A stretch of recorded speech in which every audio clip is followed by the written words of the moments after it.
Good afternoon, everyone. My name is Alexis Benitez. I'm going to be talking about company specs. This is operational sales and brand evaluation. So the first topic I'm going to talk about is brand architecture. I'm going to be talking about challenges in managing sales of brands nationally and internationally. I'm going first for the nationals. The first challenge we chose was ensuring customer loyalty. So in order to achieve this, Specs New Zealand has launched campaigns for personalizing messages on the beers to give them to a mate. So what they did was you could get online, fill in the form with your information, pay a small amount, and you offer them. They give you back a package with the name of the person you want. They did this because they thought that, or they understood that the New Zealanders use beers to thank friends very often. So that was a good idea they had. And actually, as you can see here, they had more than 6,500 orders, and they ran out 19 times. So the campaign was a total success and created a lot of customer loyalty in the company. The challenge number 2 that we can find is a change in the brand. So there was an experience they had in 1960. Spake left the traditional brand of New Zealand breweries and they moved to the Lucky brand, and it was a total failure because people lost the identity with the brand, and it was so bad that a couple of months after they came back to the original one. Now I'm going to be talking about challenges the brand can have internationally. The first challenge is competitors and small players. Since beer is a very common drink, actually it's the most drinkable beverage in New Zealand and in the world. Here in New Zealand, in Australia, there's 65% of men drink alcohol, and from which the 55% drink beer. So that's 25% of the total population, more or less, drinking beer in Australia. So that's a lot of competition there. And also there's a trend among normal people, not businessmen, that then become businessmen, but they basically start doing beer at home with friends. They put some money together, do a crowdfunding, and they start creating their own beer. And this is competition for the company. Challenge number 2, foreign laws and regulations. Of course, that's not only internationally, but nationally too. But for international companies, it's a hot thing because they have to adapt their laws and their marketing campaigns and the strategies according to the laws and the restrictions they could have in other places or regions. For instance, in Australia, to give an example, the minimum age to buy alcohol is 18. And for learning and provisional driver licenses, your blood alcohol concentration must be 0. So they cannot advertise the beer for people who go out or drink having dinner with friends, because they have to drive back home, and that would be a restriction, I think they have to think of before doing the marketing strategy. Talking about strategies, I'm going to talk now about international brand strategies for spirits. One strategy they can take is integrated approach. So this is basically putting all together on the same message and the same strategy. Go global with the same image and brand power for the brand. So under this strategy, Specs will use the same branding for all different regions where it's marketed. This brings several benefits. One of those is centralizing the brand, increasing awareness, and reinforcing the identity of the beverage.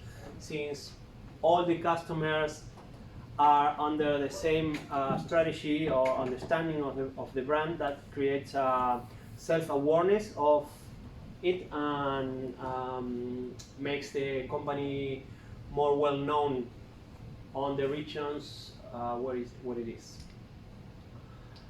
The other one is quite the opposite, but it's a strategy that companies can take. It's instead of integrating all the ideas and concepts of the brand, it's differentiating on regional approach. There's been cases where the companies were advertising on other countries using the same campaigns, and some words meant offensive things, so they were not successful at all. That happened because they didn't pay too much attention or didn't research enough before going to those countries and market the brand.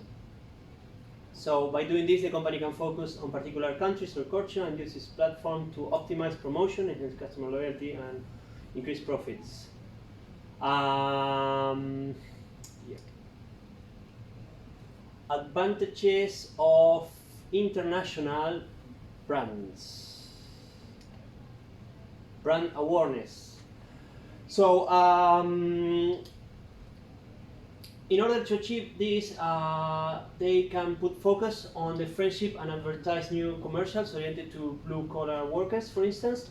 The commercial focuses on showing the direct relationship between the beer and the New Zealanders. And for that end, I will show a video right now.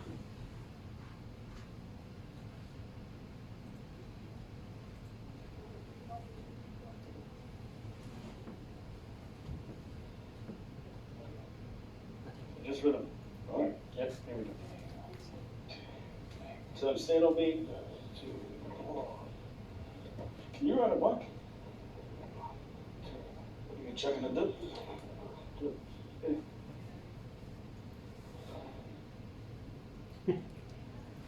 We'll be ready by the 14th. No. Is this a song? That chorus that picks up. You hear it? Can you hear that? Yeah. Can you keep up with that? No, again. Relaxed. Look at how they show connection and friendship between people during this advertisement, this commercial. Just that. And then this. Wasn't doing the dub. What's wrong with the dip? Nah, not contemporary enough. Seen a move like this once. Not good. You watching? Right.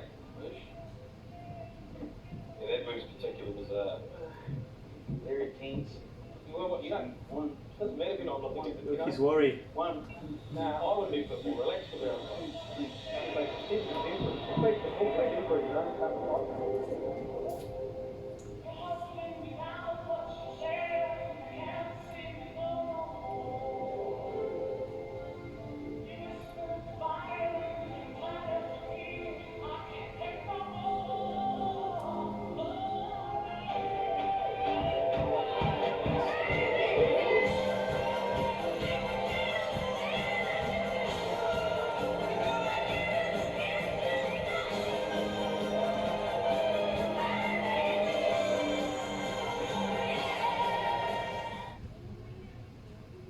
Thank you.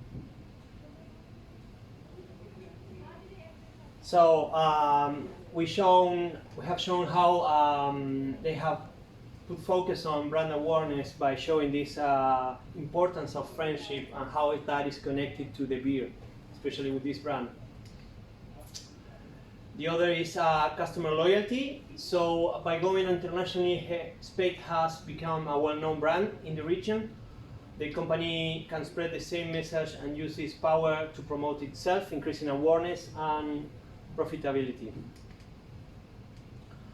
And to finish, I'm going to talk about the impact of globalization, positioning strategies of the brand.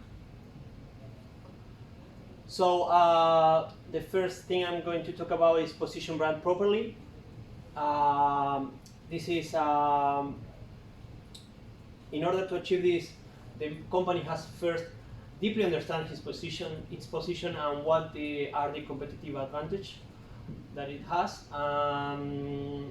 In order to do that, they have to understand better. They can analyze how is the market of the beer in the regions where they want to be, and what are the strengths and weaknesses they have.